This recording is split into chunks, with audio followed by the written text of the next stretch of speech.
নমস্কার বন্ধুরা, পূজার রান্নাঘর অ্যান্ড ব্লগে আপনাদের সকলকে স্বাগত। আজকে কোনো রান্নার ভিডিও না, আজকে একটা ব্লগ নিয়ে চলে এসেছি। এই দেখুন, ভোরবেলা 5টার সময় রেডি হয়ে গেছি, যাব হচ্ছে মায়াপুর। সেই জন্য প্রথমে চলে আসলাম আমাদের ঠাকুরনগর স্টেশনে। এখানে অপেক্ষা করছি ট্রেনের জন্য। চলুন, ট্রেন চলে এসছে, ট্রেনে উঠে পড়া যাক। এই দেখুন, আমরা কিন্তু ট্রেনে উঠে পড়েছি। আমরা বলতে আমার হাজব্যান্ড, আমার ছেলে আর আমি, আমরা তিনজনেই আজকে যাচ্ছিলাম। ট্রেন থেকে নেমেও পড়েছি। এটা ছিল কৃষ্ণনগর স্টেশন। মায়াপুর যেতে হলে কিন্তু কৃষ্ণনগর স্টেশনেই নামতে হবে আপনাকে। সেই জন্য এখানে কৃষ্ণনগর স্টেশনে নেমে পড়লাম। এখান থেকে অটোয় করে চলে গেছি হুলোর ঘাট। এই ঘাট পার হলেই ওপারে মায়াপুর। চলুন তাহলে ঘাটটা পার হয়ে নেই, আর আপনাদের সাথেও শেয়ার করছি। দেখুন, আমরা কিন্তু ঘাট পাড়ার জন্য নৌকায় উঠে পড়ব। নৌকায় যাচ্ছি এখন। এবার নৌকায় উঠে পড়েছি। নৌকা করে চলে যাব ওই পারে। আর দেখুন, এই নদীর জলটা কিন্তু কালো। আর আমাকে কমেন্ট করে জানান এই নদীটার নাম কি, কে কে জানেন।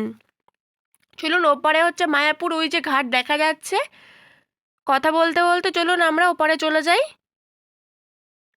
দেখুন বন্ধুরা, কথা বলতে বলতে কিন্তু চলেও এসেছি।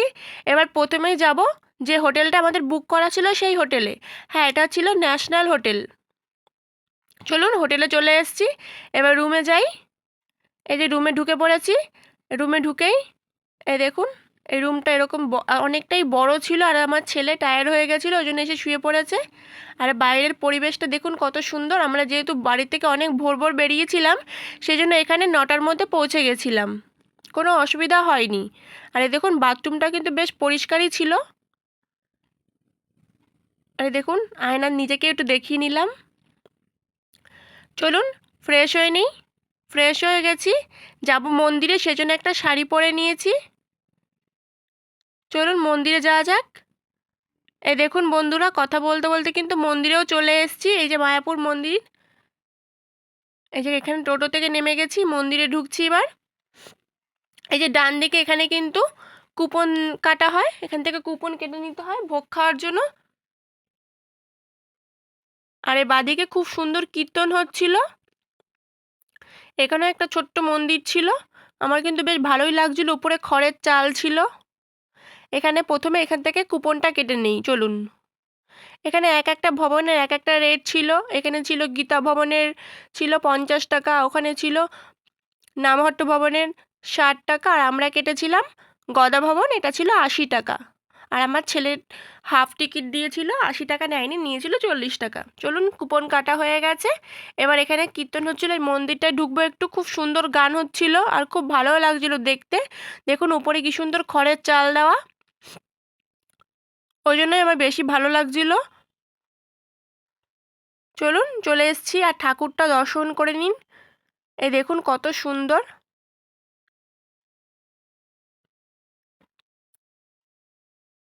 এই যে সবাই বসেছিল এখানে, গান শুনছিল। আর আমরাও একটুখানি নিজেদেরকে দেখিয়ে নিলাম। এই যে আমি আর আমার ছেলে, এই যে।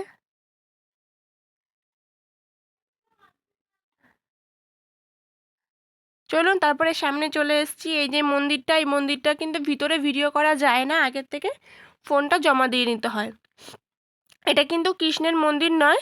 আমি প্রথমে ভেবেছিলাম এটা কৃষ্ণের মন্দির, কিন্তু ভিতরে যাওয়ার পরে দেখলাম না, এটা কৃষ্ণের মন্দির না। এই মন্দিরে ঢুকতে হলে আগে থেকে আপনাকে 15 টাকা করে টিকিট কাটতে হবে, তবেই আপনি ঢুকতে পারবেন। আর এবং জুতো, ফোন আপনাকে বাইরে জমা রাখতে হবে।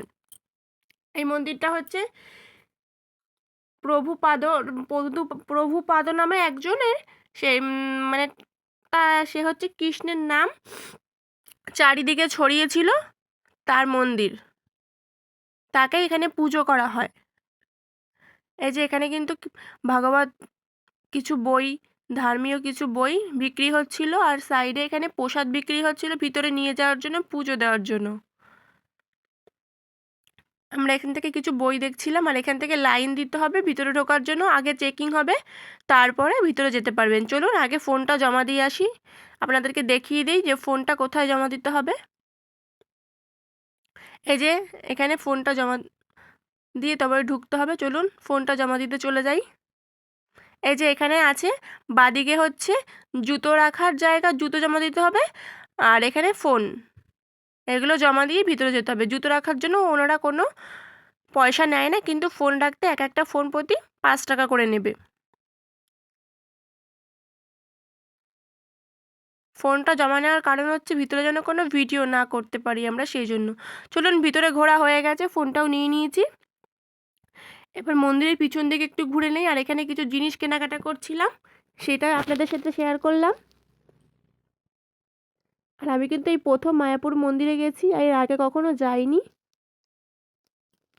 এখানে খুব সুন্দর সুন্দর ঠাকুরের মূর্তি ছিল, আর এটা হচ্ছে অরিজিনাল কৃষ্ণের যে মন্দির, আমরা যে কৃষ্ণকে দেখতে চাই সেই কৃষ্ণের মন্দির, কিন্তু ভিডিও করা যাবে না ভিতরে, ফোনটা জমা দিতে হবে, সেই জন্য আগে বাইরে থেকে একটু ভিডিও করে নিচ্ছিলাম।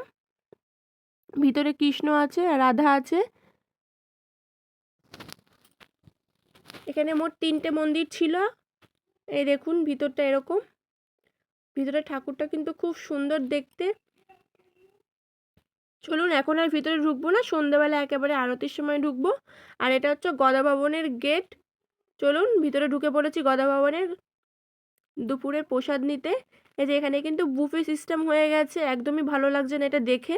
আর এখানে ছিল ভাত, ছিল ডাল, ছিল একটা মিক্স সবজি, ছিল আর পনিরের তরকারি, আর একটা করে রুটি, পায়েস, আর একটা বেগুনি। এবার যদি কারো পরে লাগে সেটা কিন্তু উঠে গিয়ে নিয়ে আসতে হবে।